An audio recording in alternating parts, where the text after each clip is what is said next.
akan ilmu terus pada ilmu telur sakti, nanti jenengan akan merasakan sendiri. Jadi poinnya di orangnya, bukan di telurnya. Nggih. Saya mau Berarti saya mau intinya menambahkan sedikit. Saya mau nggih. menambahkan sedikit. Nggih, Ilmu nggih, nggih. telur jujur bukan dari saya. Saya hanya diajari seseorang dari padepokan apa ya? Pokoknya di area Mojokerto lah. Tapi karena ilmu telur itu saya kembangkan, akhirnya dia tanya, loh kok iso loh, ilmu telur saka gongku iso dadi koyo ngono. Dalam arti telur yang saya tempelkan kepada pasien kok bisa kesurupan. Itu sampean apakan telur itu?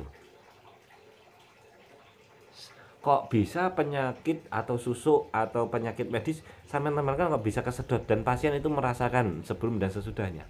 Sampean apakan? Sampean bacakan apa telur itu? Itu padahal yang punya ilmu telur itu. Tanya seperti itu. Saya bukan telurnya, Mbah, tapi Suaranya hilang ini, Mbak. suara saya hilang. Tes. Halo? Bapak, Halo? Mbah Yai suaranya hilang ini. Suara saya hilang? sinyalnya. Yes. Iya. Oke, masuk pun. Ya, diulang lagi, Mbah. Oke. Ulang sedikit ya. Saya bilang sama yang memberikan ilmu telur itu. Ini bukan telurnya, Mbah, tapi orangnya, Mbah, yang tirakatan, Mbah. Saya pakai bacaannya, doanya ya standar-standar aja. Tapi reaksinya subhanallah. Itu kurang lebih kaitannya dengan ilmu telur. Dan waktu sebelum kebatinan, sebelum punya rupiah kasepuan, belum punya kasepan alikmah, saya hanya berangkat dengan telur sakti saja. Sampai menirakati Mursyid Torekoh, alhamdulillah pernah jateng loh kelasnya. Langsung rektor pernah juga, wakil rektor pernah juga, dan beberapa dosen. Atas izin Allah. Orangnya, Mbah, bukan telurnya, Mbah. Wah, wanita tirakat, Mbah. Nggih. Kalau orangnya sudah hebat, apa yang dipegang bisa bermanfaat, bisa berkhasiat. Masya Allah. Kurang lebih seperti itu, Mbak Samsul. Kalau bicara tirakat. Iya. Siap. Insyaallah. Ini panjang, Mbah. Mungkin saged istiqomah. Mungkin saged tirakat. Itu semuanya dan bisa manfaat. Amin ya rabbal alamin. Ya rabbal alamin. Ini saya tanya lagi ya, Mbah. Monggo, satu pertanyaan lagi. Itu yang tadi disampaikan mengambil susuk itu ya.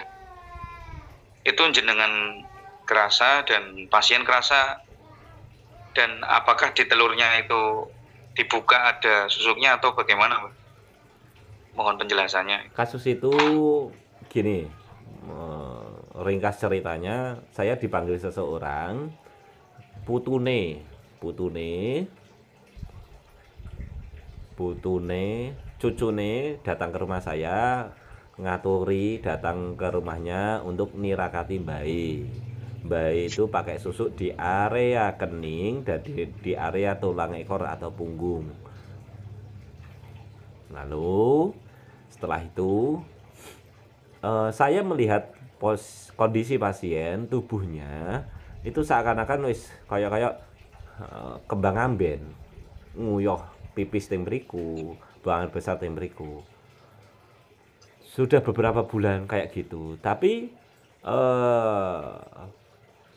secara nalar logika kok masih hidup gitu.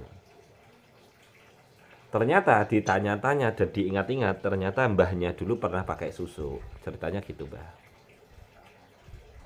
Akhirnya saya mengambil air, tak bacakan ayat rupiah ringkas untuk mendorong dari dalam. Habis itu saya siapkan telur sakti itu, saya tempelkan.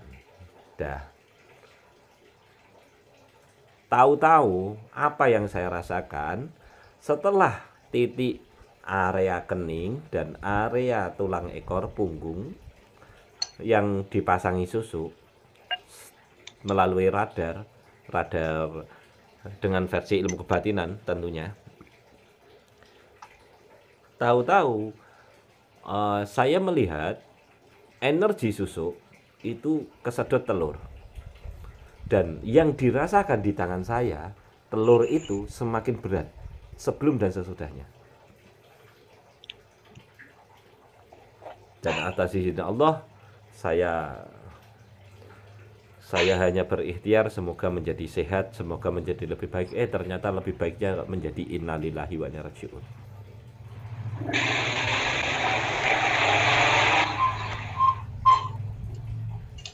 Oke, Mbah.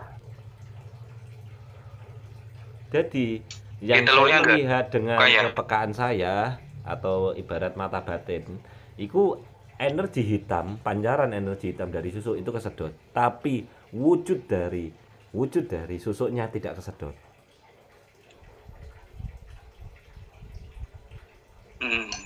Gitu.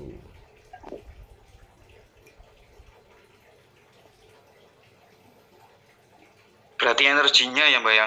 Energinya, Mbak.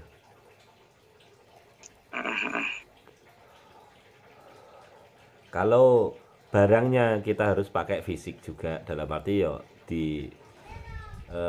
didorong-dorong dengan jari-jari kita biar keluar. Tapi kan juga melihat kondisi pasien juga. Iya. Sudah menangani kasus itu, Mbak, maksudnya yang saya 2 kali kasus susu itu sering. Tapi mengeluarkan jujur belum pernah saya. Karena kebanyakan pasien lagi dipenet jadi ada. Ampun. Ya wes, tidak jadi. Gini. Dan atas izin Allah, saya kok menangani pasien yang kasus susu ya, khusus kasus susu ya, rata-rata yang sudah lebih dari 30 tahun dan tua-tua semua. Nah sing isih nom-nom ngono ya diempet ya, ditahan ya, diborong sak pol-pole ya genah jenenge. Wujud niku iki. Apanya? Susunya, barangnya wujud, maksudnya dohir. Waktu penanganan itu kurang lebih dua pasien, saya belum pernah wujud. Tapi energinya kesedot. Tapi karena pertimbangan 1 fisik pasien, 2 umur pasien, 3 penyakit pasien. Karena wes loro tuh wambai jipuk susu akhirnya jerit-jerit, akhirnya ndak saya ambil. Hanya energinya saja. Tapi poin intinya bukan di susunya. Yang penting ini ibarat bahasa kasarnya dari keluarga yang memanggil, iki nak waras-waras, nak meh bablas ya bablas. Itu yang saya temui. Paham enggak? Mungkin pada waktunya ada pengalaman, semoga ada pengalaman ditakdirkan oleh Allah saya mengambil susu. Janjane kuwi ya pingin juga sih Mas, tapi ora ono pasien masuk ya golek-golek pasien ngono.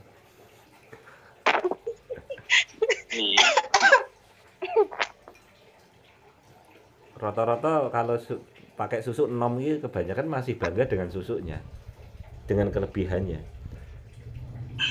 Rata-rata seperti itu. Mungkin kalau sudah ada penyakit atau sudah tua, mulailah ke sini.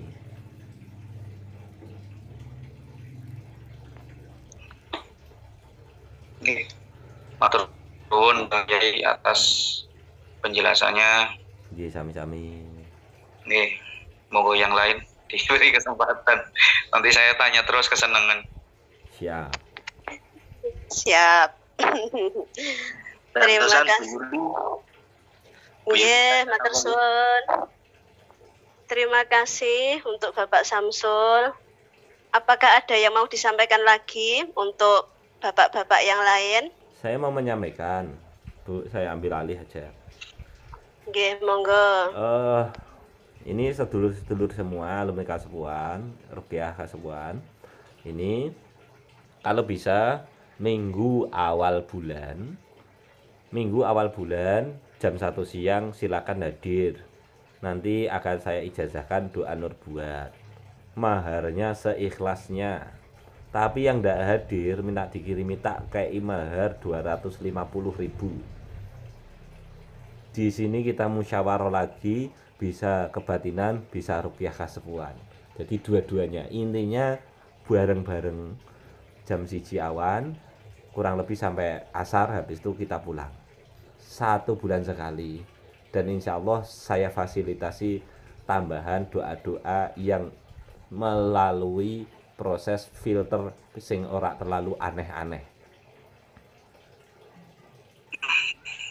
Yang bisa, yang enggak bisa enggak apa-apa. Yang penting area sekitar Jawa Tengah yang semua alumni Kasepuhan atau rukyah Kasepuhan silakan hadir minggu awal jam 1 siang atau habis zuhur. Nanti di sini akan saya ijazahkan doa nur buah. Gitu. Khusus area Jawa Tengah. Ambek diniati silaturahim, diniati ambek jalan-jalan, diniati ngecas rezeki, diniati refreshing, diniati ibadah. Wah, enak-enak.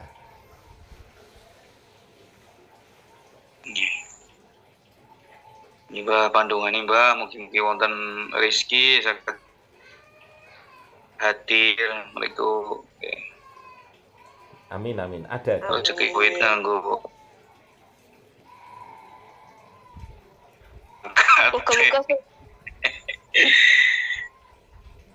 Muga-muga sugih kabeh. Amin ya rabbal alamin. Nggih. Monggo kalau alumni dengan alumni yang ingin bertanya atau sekedar menyapa, tidak harus wilayah keilmuan. Mungkin ada yang kangen-kangen di TikTok atau ada pertanyaan di Facebook atau kasus piye, Mbah, rupiahmu pasiennya akeh apa sepi, apa rame, apa blas renek tamu. Monggo sedulur semuanya ngrumpi rumiyin. Mbak Yuda. Oke, Mbak Yuda turu. Oke.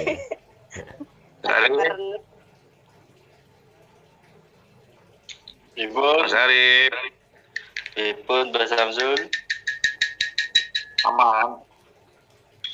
aman. Ada mual sithik ibu. Nah, kenapa? Oh, itu efek gaib itu, energi negatif. Ada anak-anak negatif. Aku bar pijet di mbahmu, bar mijet di wong mau. Bar maghrib. Yo. Anu dereng sempat resik-resik. J. Tuan Lizam. Iya. Assalamualaikum Tuan. Waalaikumsalam. Tuan Nizam mau ngerti jalan wong malih. Dari negeri jiran itu. Ya, Ya. saya ada pasien tuh di Malaysia. Di mana itu? Di Malaysia di mana? Pulau Pinang. Wah jauh ya, waduh jauh. Ya, doakanlah semoga nanti bisa jalan-jalan ke sana. Insyaallah bisa. Sementara pengobatannya jarak jauh dulu. Insyaallah, amin. Iya. Karena sama apa sih Negeri 9. Oh, itu udah dekat di tempat kota saya. Oh, dekat. Dekat. Tuan di mana? Di Melaka. Melaka, dekat ya? Kalau Negeri 9 Boleh, Melaka Kak. udah dekat tuh. Bolehlah kalau ke situ kita jumpa Boleh. ya. Bisa boleh. Semoga ada rezeki ya. Insyaallah. Rezeki bisa ketemu secara nyata ya. Ya. Karena kalau di sini bisa, kalau datang di Malaysia bisa saya sambut. Nah, Oh iya.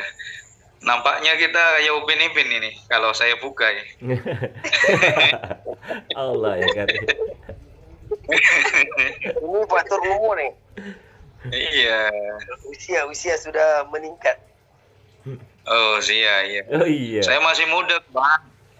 Ya, Usia berapa saya umur? masih 31. Waduh. Iya, cuman karena temennya sudah tua-tua, simbah-simbah, Mbak Arif, Mbak Yai Nasoha. Aduh. Ya, cukup Tuhan ya. Malu sendiri ya.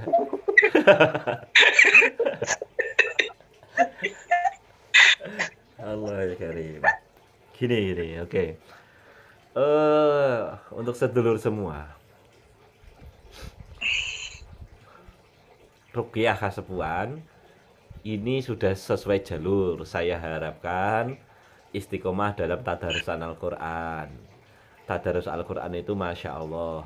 Tahu-tahu saya kemarin, bulan Ramadan kemarin, wabil khusus 20 sampai 30 akhir bulan Ramadan. Itu berkahnya Al-Quran yang saya rasakan. Itu tahu-tahu saya kepanggilnya dalam hati saya. Saya mempelajari ilmu yang doa-doa yang dari hikmah. Kaitannya dengan doa Nurbuah sendiri. Ini murni yang saya rasakan. Jadi itu salah satu bentuk yang saya rasakan kemanfaatannya tadarus hataman Al-Quran seperti itu. Mungkin yang lain banyak sekali. Dan saya harapkan sedulur-sedulur semua ikut berpartisipasi. Enak. Nak wis istiqomah ki ngrasane ki bar jus iki jusiku. Dan terus terang waktu saya dapat jus 10, tahu-tahu mulai tergugah untuk melakukan sholat taubat. Dan sampai sekarang alhamdulillah teko sholat tobat, sholat hajat. Kenapa tidak pernah sholat tahajud? Karena belum tidur. Akhirnya ya sholatnya orang sunnah kuwi, sholat tobat tapi sholat hajat. Iling dosane akeh, akhirnya sholat tobat, dan kebutuhannya akeh, akhirnya sholat hajat. Ya, monggo sedulur-sedulur sing wis Al-Qur'ane mapan dikuatkan lagi. Saya Zarkoni ngei saran ora iso nglakoni. Sing biasanya sak jus monggo meh ditambahi silahkan. Kartang saya yang bilang gini ya sak jus wis istimewa lah.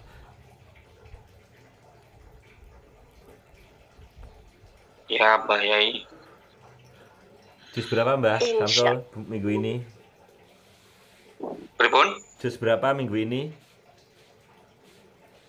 Ya lanjutan yang kemarin berarti berapa ya? 27, 28, 29. Alhamdulillah. Tabarok. Udah cukup. Bu. Oke, siap. Masirnya gimana, Mbah? Apa sudah bisa diijazahkan, Mbah? Apanya? Asmasir. Sabar saja, karena saya mau mengijazahkan itu harus maca sik, Mbah. Nirakati dhisik. Tidak hanya sekedar mencari popularitas, tidak hanya mencari mahar, tapi juga mengembangkan ilmu rasa. Kalau hanya sekedar mengijazahkan gampang, Mbah. Tapi kode etiknya kita harus mengamalkan dahulu baru mengijazahkan.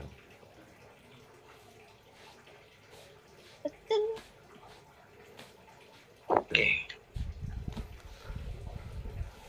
Itu doa nubuat kan sering dijadikan amalan orang-orang ini ya. Spiritual, ahli hikmah, Ya, orang-orang asma itu. Apakah berdampak bangetnya, Mbah? Maaf, pertanyaan itu, doa nubuah itu apa nanti bisa mendapat ijazah dari guru ya, Kang Naswa? gimana? Kalau mau mendapat ijazah doa nubuah itu bagaimana guru? Sabar saja awal Juni. Karena ini masih proses pematangan. Oh, nah, insya Allah nanti dikabar kembali. Mungkin kalau waktu di Malaysia dengan waktu Indonesia itu beza. Sekarang tanggal berapa Malaysia itu? Sekarang jam 11.30. Tanggal. Tanggal itu tarik ya? Tari itu apa? Tanggal. Ya, tarik. Tarik. Allah ya kali. 20, Jangan hari ini 26 ah? Ya sama, Mbak. Nah, Sama, Tuan. Sama. Sama. Tapi beza waktu. Sekarang jam di Malaysia sudah 11.30. 3. Kalau di Ini paling Indonesia jam selisih berapa? 1 jam dengan Indonesia, selisih 1 jam. Oh, Ini 22.33 berarti setengah 10. Setengah 11.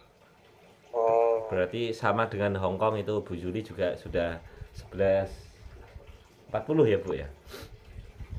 11.33. 11.33. Ya di sini juga 22.33 berarti 1 jam selisihnya. Itu mau nanya sedikit guru, kalau asmasir tadi dikatakan, apakah saya seperti itu bisa mengambil asmasir itu? Bisa sedikit penjelasan? Apa kebaikan dan khasiat dari asmasir itu?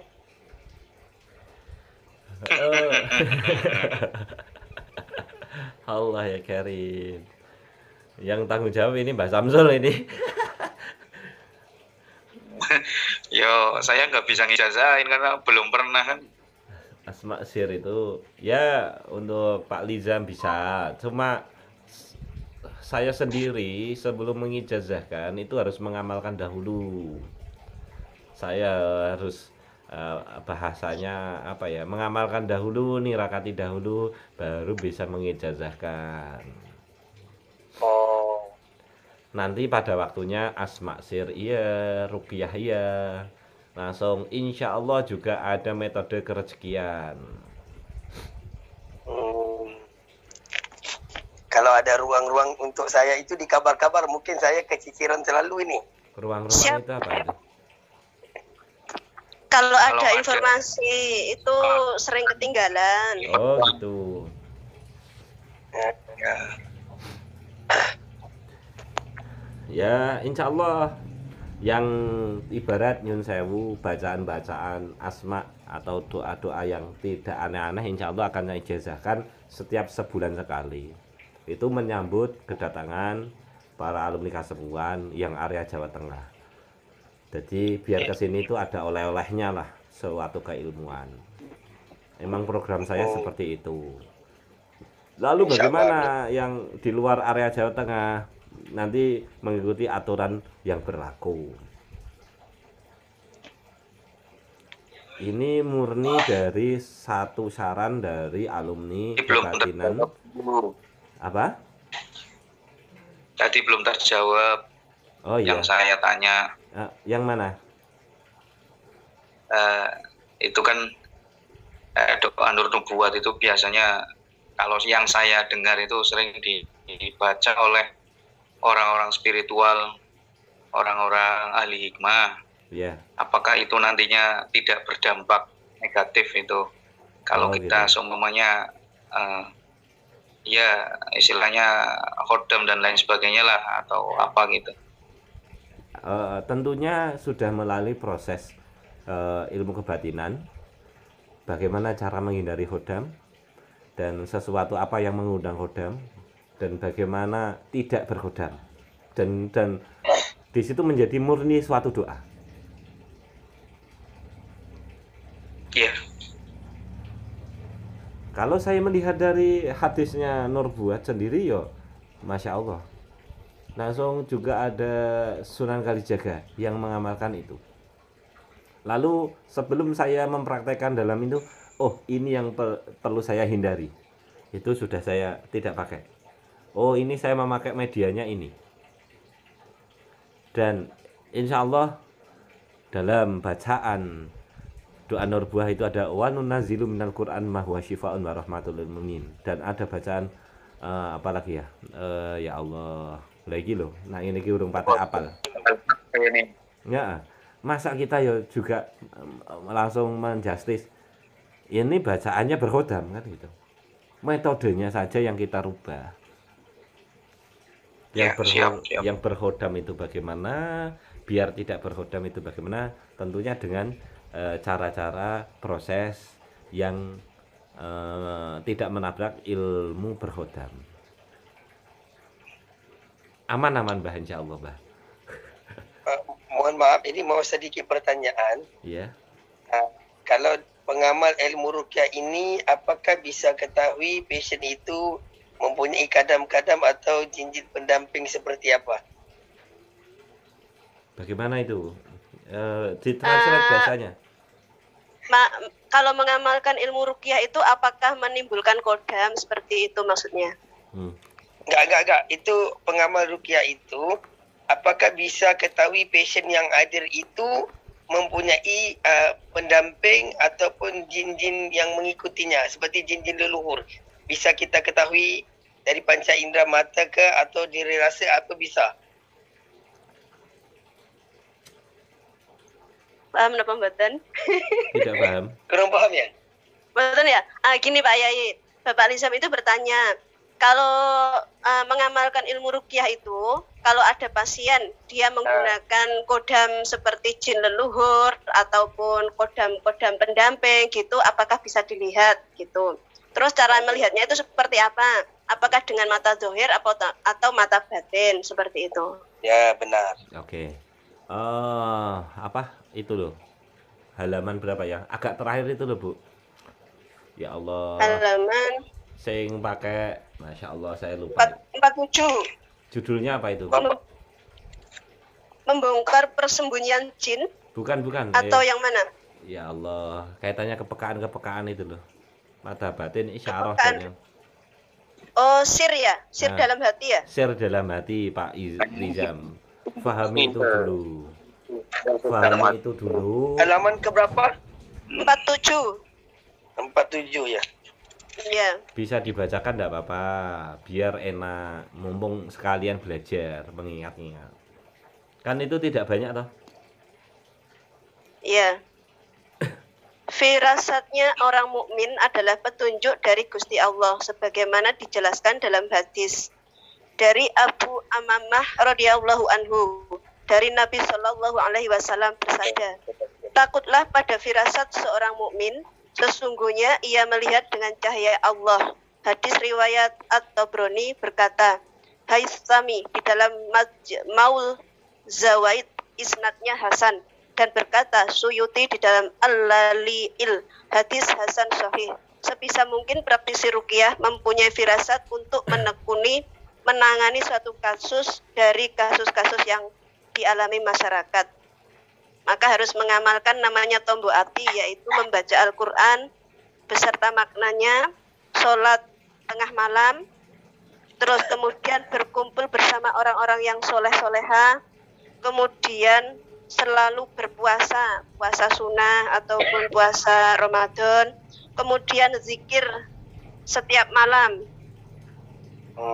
Insya Allah apabila salah satu di antaranya dijalankan atau diamalkan, insya Allah Allah mengabulkan. Allahumma amin. Seperti itu Bapak Lisa. Mohon maaf, ini sedikit pertanyaan ya. Iya. Istilah zikir itu apakah zikir yang bisa dijadikan pegangan dalam pengamal ilmu ruqyah? Oke. Terkait tadi pertanyaan yang pertama, langsung tak sambung nanti kaitannya pertanyaan kedua. Kaitannya kita sebagai peruqyah bisa tidak melihat secara zahir atau mata batin dari orang yang mempunyai khodam? Insya Allah kalau keimanan kita